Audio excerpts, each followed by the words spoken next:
डाकू मलखान सिंह, चंबल का सबसे अमीर, सबसे रईस डाकू, चंबल का वो डाकू जिसके पास सबसे ज़्यादा सोफिस्टिकेटेड गन थे, चंबल का वो डाकू जो पुलिस जब मुठभेड़ होता तो अपने सरकारी वही पुराने बंदूकों से लड़ा करती, और मलखान के पास वो सारे नए हथियार जो विदेशों से आते थे, इटालियन दूरबीन हाथ में लिए रहना, जब चलना तो हाथ में एक लाउड स्पीकर लेकर चलना, ऐलान करते हुए। कहते हैं उसके गैंग में कम से कम 20 लोग तो ऐसे थे जो हर वक्त उसकी जान देने के लिए तैयार रहते थे, इतने वफादार थे। एक ऐसा डाकू जिसकी वजह से, जिसकी दहशत की वजह से आसपास के करीब 6-7 ज़िलों में रेप की वारदात कम हो गई थी, क्योंकि मलखान सिंह का साफ हुक्म था कि अगर उसके इलाके में इसे पता चल गया कि किसी ने किसी महिला या किसी लड़की के ऊपर बुरी नज़र डाली या उसका शोषण किया या उसके साथ रेप किया, तो फिर उसकी सज़ा एक है, चौराहे पर गोली मारना। तो कहते हैं उसकी दहशत की वजह से वाकई रेप की वारदात कम हो गई थी। कौन है ये मलखान सिंह, जिसे चंबल का डाकू का मतलब डाकुओं का सरदार कहा जाता है, the king of डकैट्स? Madhya Pradesh में एक जगह है भिंड। ये भिंड वही इलाका है, पूरा बेल्ट है जहाँ से बहुत सारे डाकुओं की कहानी निकलती है। तो इसी भिंड इलाके में एक गांव है बिलाव गांव। बात 60-70 की है, 1960-70 की। इस बिलाव गांव पर एक पुरोहित परिवार का दबदबा हुआ करता था। पुरोहित परिवार पूरे गांव में ज़्यादातर ज़मीन उन्हीं की, एक तरह से राज भी उन्हीं का, हुक्म भी उन्हीं का। और ये पुरोहित परिवार इसलिए भी ताकतवर हुआ करता था क्योंकि इनमें से इसका एक रिश्तेदार उस वक्त मध्य प्रदेश की सरकार में मंत्री। तो मंत्री साहब का परिवार गांव में, गांव की ज़्यादातर ज़मीन पर उनका कब्ज़ा। तो बहुत सारी ऐसी चीज़ें हुई जिससे वो गरीबों पे जुल्म भी ढाने लगे। तो इस पुरोहित परिवार के इस टॉर्चर से, इस ज़्यादती से परेशान बहुत सारे लोग थे, लेकिन उन्हीं में से एक लड़का था। उस वक्त उसकी उम्र थी करीब 16 साल, मलखान नाम था। तो मलखान की दिक्कत ये नहीं थी कि बाकी सब पुरोहित परिवार क्या करता है। उस गांव में एक मंदिर, और उस मंदिर की बहुत बड़ी जगह थी, करीब 100 बीघा ज़मीन पर वो मंदिर था, और उस मंदिर की ज़मीन पर भी पुरोहित परिवार ने कब्जा कर रखा था। मलखान को लगता था कि भगवान और मंदिर, इन पे सभी का हक है, बराबर का हक है, तो इस मंदिर पर क्यों कब्जा एक परिवार का। तो इसको लेके मलखान थोड़ा सा बगावती तेवर रखता था। तो पुरोहित परिवार के खिलाफ यहीं से मलखान की एक लड़ाई शुरू होती है। उसने गांव वालों को एक तरह से जागरूक करना शुरू कर दिया कि ये मंदिर है, भगवान की जगह है, और ये पुरोहित परिवार के लोग इसकी आसपास की जगह पे ज़मीन पर कब्जा कर रहे हैं। और उस वक्त वहाँ पे उस गांव में जो पुरोहित परिवार का मुखिया हुआ करता था, उसका नाम था कैलाश पंडित। तो कैलाश पंडित का दबदबा था, और कैलाश पंडित के इस कब्ज़े के खिलाफ मलखान ने अचानक आवाज़ उठानी शुरू की। तो जब मलखान ने आवाज़ उठानी शुरू की, लोगों को बताना शुरू किया कि ये मंदिर की ज़मीन पर अवैध कब्जा हो रहा है, तो अब कैलाश पंडित को लगा कि ये बात धीरे धीरे गांव वालों तक पहुंचेगी, वो जागरूक होंगे तो गड़बड़ होगा। तो अब चूँकि पहुंच भी थी, पुरोहित परिवार की जो दबदबा था वहाँ पर, और उसके मुखिया कैलाश पंडित, तो पुलिस भी अपने ही पास थी एक तरह से, क्योंकि परिवार का एक सदस्य मंत्री था। तो कैलाश पंडित ने पुलिस से कहकर मलखान को उठवा दिया और कहा कि ये थोड़ा ज़्यादा बोल रहा है, लोगों को जागरूक कर रहा है, तो आप थोड़ा इसको देख लो। कैलाश पंडित को किसी झूठे मोटे मामले में पुलिस उठा कर ले जाती है, खूब पीटती है। पीटने के साथ साथ उसे समझाती भी है, और इसके बाद खैर उसे फिर छोड़ देती है। मलखान वापस आता है, लेकिन अब वो थोड़ा और ताकतवर हो गया। उसे लगा कि इसके साथ जुल्म हुआ क्योंकि उसने आवाज़ उठाई। वापस आने के बाद उसे लगता है कि इस जुल्म से बचने का एक ही तरीका है, क्यों ना इस पुरोहित परिवार के खिलाफ पंचायत का चुनाव लड़ा जाए। और उस वक्त कैलाश पंडित वही चुनाव लड़ा करता। तो उसने सीधे सीधे ये फैसला किया कि पंचायत का चुनाव लड़ेंगे, और मलखान ने पर्चा भर दिया। अब कैलाश पंडित को लगा कि ये क्या कर, पहले तो लोगों को उकसाया, अब चुनाव में भी सामने खड़ा हो रहा है, तो आगे चलकर और भी लोग खड़े हो सकते हैं। तो इस बार फिर कैलाश पंडित ने पुलिस से साथ सांठगांठ की, और उसके बाद चूँकि चाचा मंत्री थे कैलाश पंडित के, तो उसने पुलिस से कहा कि चंबल के कुछ डाकू, चूँकि भिंड के पास ही नज़दीक है, और उस वक्त एक गिरदरिया डाकू हुआ करता था, तो उसका नाम लिया कि उसके साथ मलखान की काफ़ी नज़दीकी है, वो इस मुखबिर है इस गांव में रहते हुए और डाकुओं की मदद करता है चंबल के।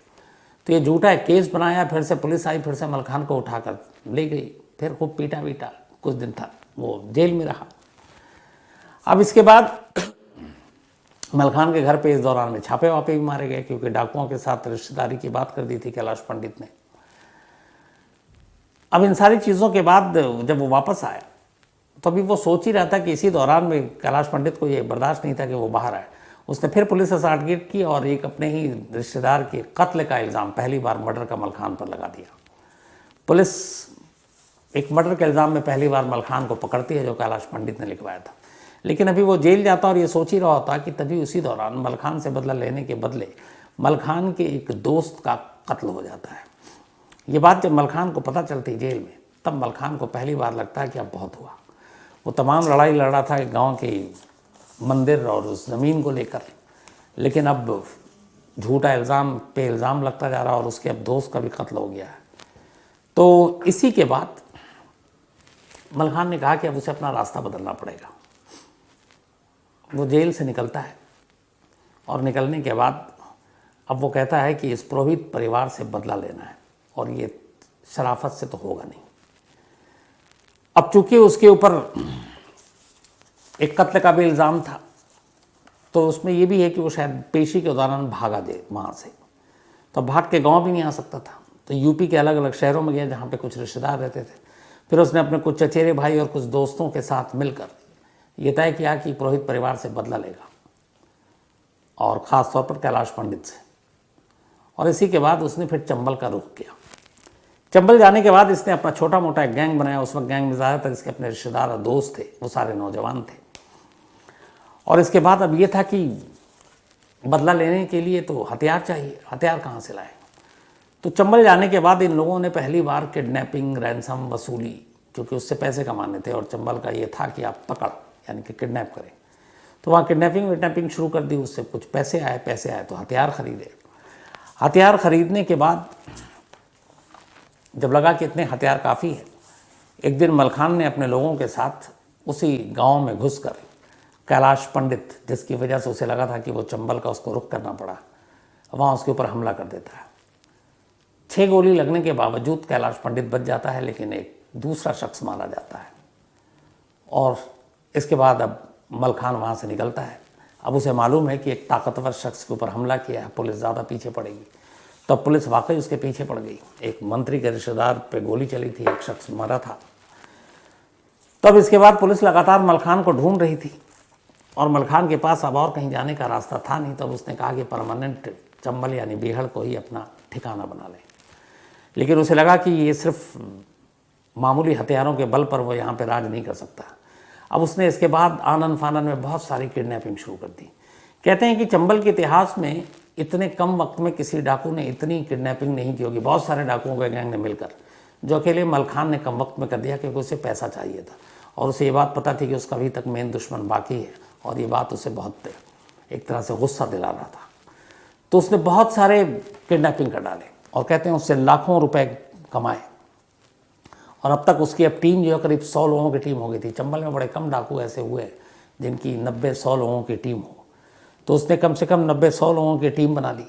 और अब धीरे धीरे इतनी ज़्यादा पकड़ होने लगी कि लोग उन इलाकों में शाम को निकलते हुए, बड़े बिजनेसमैन, व्यापारी, जो थोड़े बहुत ठीक ठाक पैसे वाले, निकलते हुए डरने लगे, अपने बच्चों को निकालते वक्त डरने लगे।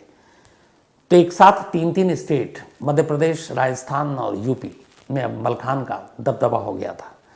उसकी गैंग भिंड, मुरैना, इटावा, जालौन, आगरा, धौलपुर, इन सब जगहों पर एक्टिव थी, इन 5-6 जगहों पर खास तौर पर। अब जब इतनी सारी किडनैपिंग की तो फिर पैसे आए, पैसे का मकसद एक ही था। फिर चंबल का इकलौता और पहला डाकू मलखान सिंह बना, जिसने इन पैसों से कहा कि न सिर्फ अपनी बल्कि गैंग की जान बचानी है तो हथियार अच्छे होने चाहिए। और उसे देखा था एमपी और राजस्थान और मध्य प्रदेश या यूपी पुलिस के पास किस तरीके के हथियार हैं। तो उसने सबसे पहले सेल्फ लोडिंग अमेरिकन राइफल मंगाई। अमेरिकन राइफल के अलावा इटालियन दूरबीन मंगाई, क्योंकि जो चंबल है वहाँ के ऊपर पहाड़ियों पे, पगडंडियों पे दूर से पुलिस की एक्टिविटीज़ या बाकी लोगों के ऊपर नज़र रख सके। तो उसने इटालियन दूरबीन मंगाई।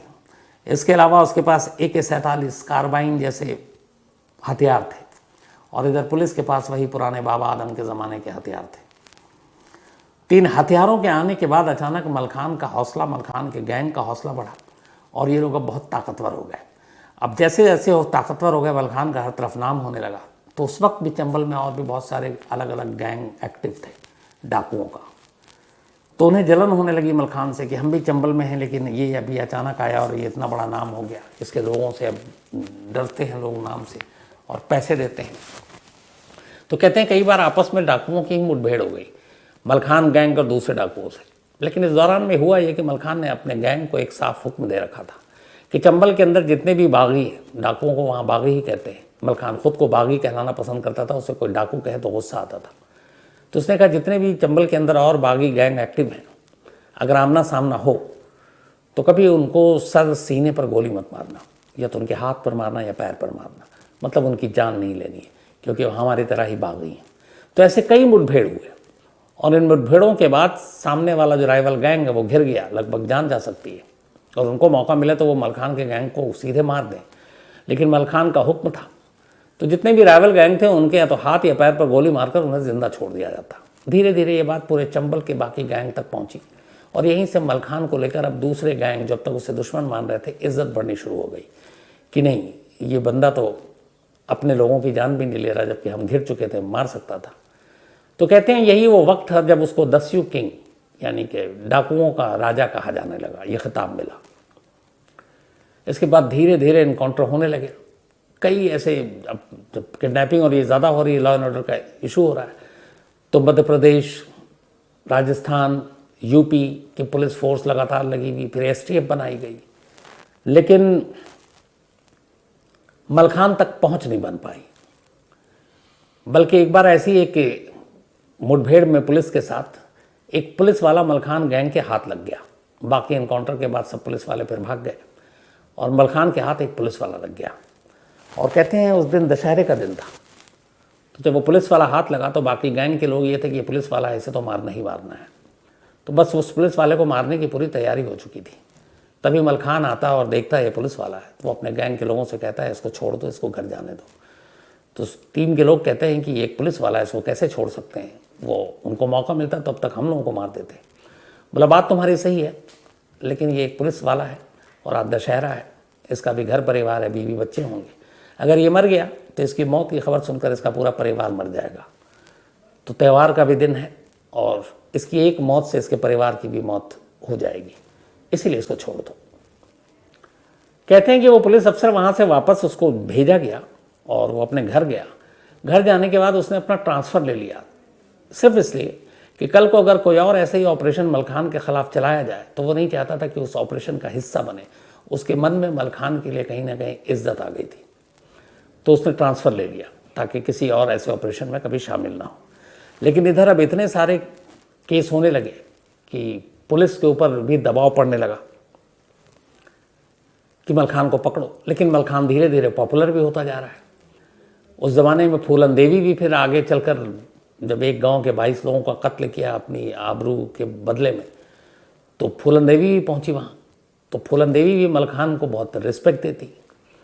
और जो मलखान का अचानक नाम हुआ उसकी वजह ये थी कि मलखान ने अपने गैंग में एक साफ हुक्म पास कर रखा था कि अगर मेरे गैंग के किसी भी मेंबर ने कभी किसी महिला या लड़की की तरफ बुरी नज़र उठाकर देखी, या मैंने सुना कि उनके साथ ज़बरदस्ती की, तो फिर उसे सीधा चौराहे पर गोली मारेंगे, फिर चाहे वो मेरी गैंग का ही मेंबर क्यों ना हो।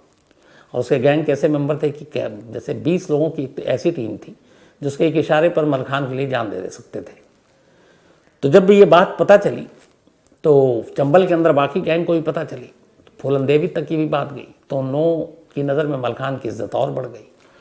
इधर दूसरा ये हुआ कि छिटपिट कुछ वारदात हुई, तो ऐसे कुछ लोगों को जो पता चला कि इसने महिला को छेड़ा है या उसके साथ ज़बरदस्ती की है, मलखान और मलखान के गैंग ने जाकर बाकायदा चौराहे पर गोली मारी।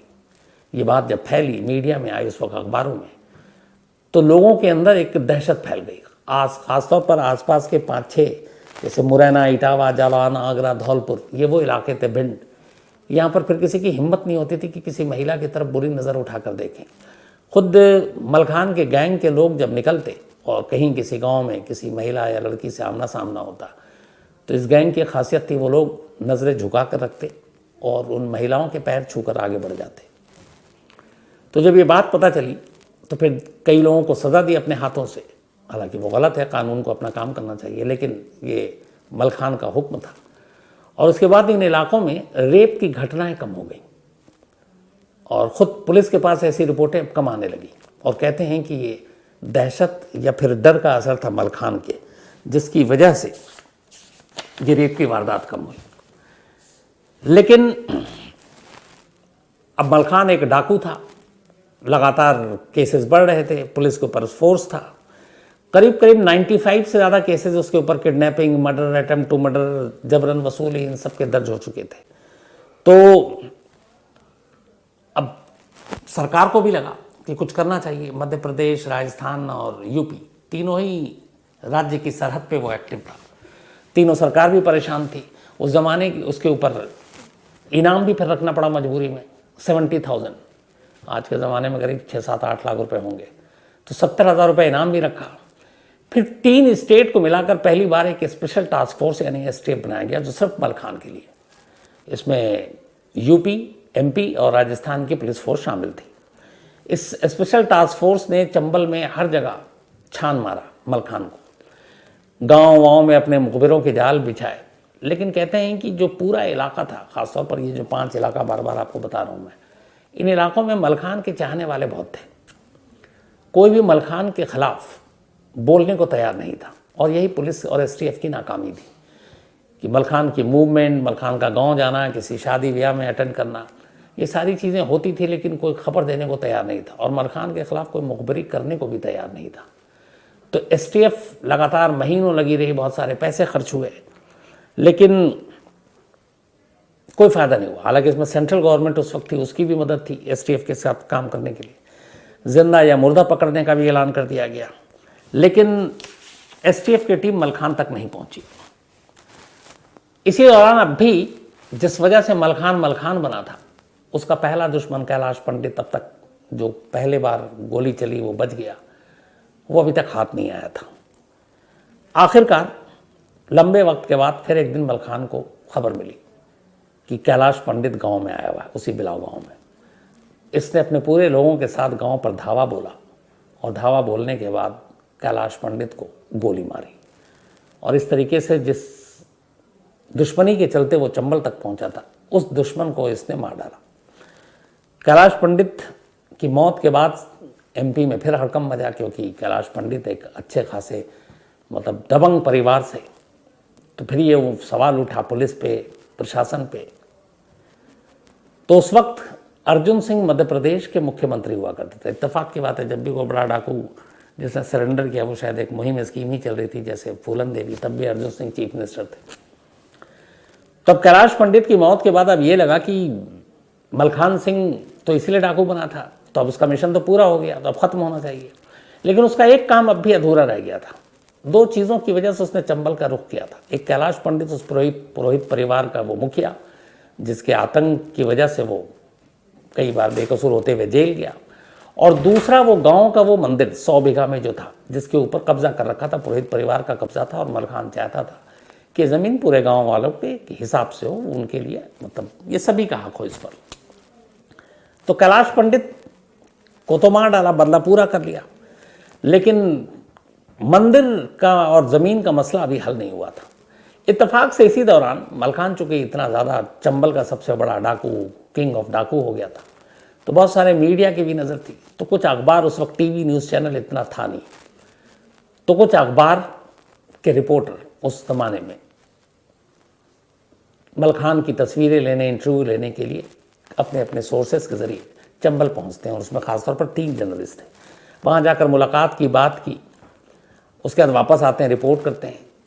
फिर इसी दौरान उन्हें पता चला, इस मंदिर और ज़मीन के बारे में उन्होंने सवाल किया था। तो सरकार तक ये बात पहुंचती है कि मलखान का मेन दुश्मन तो मारा गया, लेकिन वो ज़मीन का विवाद अब भी कायम है। और जब तक ज़मीन का विवाद कायम है, मलखान मतलब हथियार नहीं डालेगा। तो अब इन तीनों पत्रकारों के ज़रिए ये मीडिएटर बने और एमपी सरकार ने फिर बात की मलखान से। और इसमें उस वक्त सेंट्रल केंद्र में सरकार जो थी इंदिरा गांधी की सरकार थी, तो इंदिरा गांधी से भी सहमति ली गई। उसके बाद इन 3 जर्नलिस्ट के ज़रिए मलखान तक संदेश पहुंचाया गया।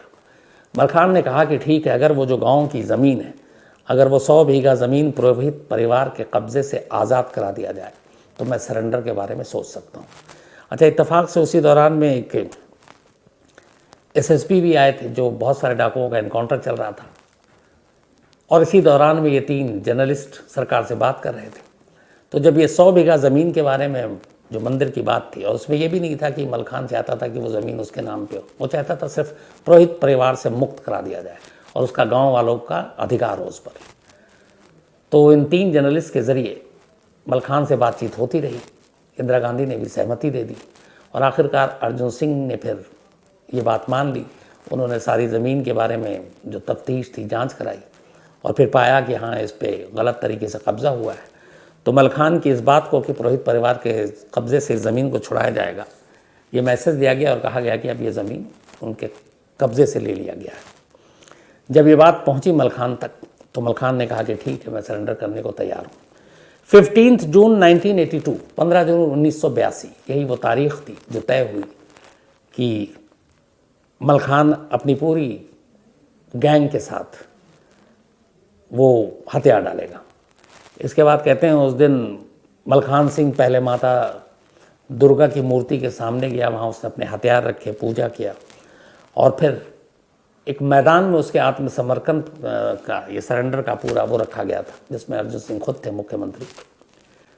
ये सुनकर कि मलखान सिंह यहाँ आने वाला है, सरेंडर करने के लिए आने वाला है, कहते हैं करीब 35,000 के आसपास भीड़ वहाँ पहुँच चुकी थी। पूरे ग्राउंड में भीड़ को संभालना पुलिस के लिए मुश्किल काम हो गया था। उनमें से ऐसे न जाने बहुत सारे पुलिस वाले थे जो खुद एक झलक मलखान की देखना चाहते थे। तो करीब 30-35 हज़ार की भीड़ की मौजूदगी में मलखान के तमाम गैंग मेंबर ने एक एक करके वो सोफिस्टिकेटेड, वो उस वक्त के आधुनिक हथियार रखे और फिर अर्जुन सिंह के सामने सरेंडर किया। इस सरेंडर से पहले मलखान सिंह ने कुछ शर्तें रखी थी। एक ये कि उसे या उसके गैंग के किसी भी मेंबर को अब तक किए गए उसके किसी भी जुर्म के लिए सज़ाए मौत नहीं दी जाएगी। बाकी आप मुकदमा चलाओ जो भी है, लेकिन आप फांसी की सज़ा नहीं दोगे और उनके परिवार को तंग नहीं करोगे। ऐसी कुछ और शर्तें थी। इसके बाद इन शर्तों को माना गया। इन लोगों के सरेंडर के बाद इन सभी लोगों को कुछ दिनों तक वहाँ एक ओपन जेल में रखा गया और फिर जो करीब 94 केस थे, वो केस का मुकदमे की शुरुआत हुई। लेकिन चूंकि उस वक्त एक चल रहा था कि एक सुधार कार्यक्रम, तो इसमें बहुत सारे में तो ज़्यादातर केस में कोई गवाही नहीं आया, सबूत तो थे ही नहीं। तो करीब 6 साल तक जेल में रहने के बाद 1982 में ये हुआ था और 89 में मलखान जेल से रिहा हो गया। करीब 6 साल टोटल जेल में रहा। जेल से रिहाई के बाद वो बाहर आया, फिर वो अपने परिवार के साथ रहा। फिर उसने धीरे धीरे राजनीति का रुख किया। उसने चुनाव भी लड़ा, हालांकि हारा। और अभी जिस गांव से ये पूरी दुश्मनी की बुनियाद शुरू हुई थी, ये कहानी अभी ताज़ा ताज़ा उसी गांव पर आकर ख़त्म हो रही है। वो इसलिए कि इस गांव को पुरोहित परिवार के कब्ज़े से मुक्त कराना, गांव की 100 बीघा ज़मीन को आज़ाद कराना, ये लक्ष्य था मलखान का। और ज़मीन आज़ाद हो गई। पुरोहित परिवार का जो उस वक्त कैलाश पंडित, उसको खुद ही मलखान ने मारा। और अब उस गांव की मुखिया, सरपंच मलखान की बीवी, वो भी निर्विरोध, यानी कोई सामने खड़ा ही नहीं हुआ लड़ने के लिए। और मलखान ने ये वादा किया, मलखान इस वक्त अभी भी वही हैं, और कि वो इस गांव का पूरा नक्शा बदल कर रख देगा और किसी को कोई तकलीफ़ नहीं होगी। सड़क से लेकर पानी, हर चीज़ इस गांव की बेहतर होगी। तो मलखान की पत्नी इस वक्त सरपंच इस गांव की। तो ये थी कहानी।